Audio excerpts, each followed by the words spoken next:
د نن سه شنبه ورځې لنډ دقیق او مهم خبرونه.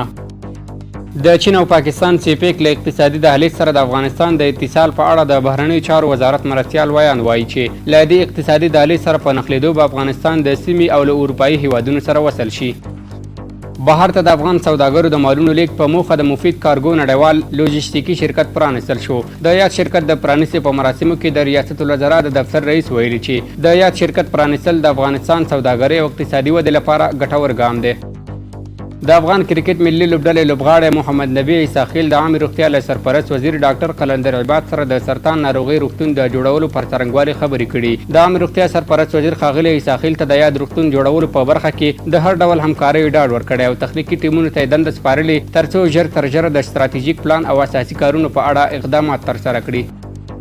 د قانون او پټرولیم سرپرست وزیر شیخ شهاب الدین دلاور د ملګرو ملتونو سازمان له سلاکار او سکرتر سره په لیدنه کې د افغانستان د قانونو د اقتصادي ودې او پراختیا او د قانونو په برخه کې د بهرنیو پانګوالو د راجلبولو په اړه خبرې کړې دي. د سوپر ټکانو نهوي الوتکې تخنیکي معاینات ترسره شول. د ملي دفاع وزارت اړوند د مزار شریف د هوایي قومندانۍ د ساتنې او څارنې تخنیکي ګروپ پرسونل له لورې د سوپر ټکانو نهوي ډوله الوتکې تخنیکي معاینات ترسره او الوتنې ته چمتو شوه.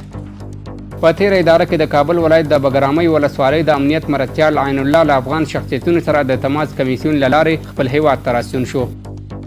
د بلخ ولایت د استخباراتو ریاست منصوبینو د یو لړ کشفي راپورونو پر اساس د یاد ولایت د شولګرې ولسوالۍ په مربوطاتو کې عملیات ترسره کړل چې په پایله کې ګڼ شمېر وسلې او مهمات چې په ناقانونه توګه ساتل شوي وو کشف او ترلاسه کړل.